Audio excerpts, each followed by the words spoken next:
Studio आप सुन रहे हो डीजे रामजतन को।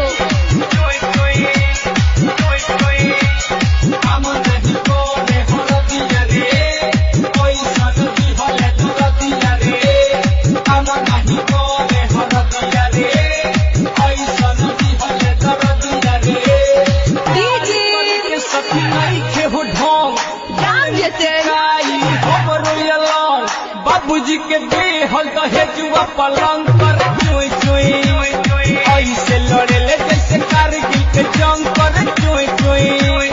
बाबूजी के देहल दहेजुआ पलंग पर चोई चोई।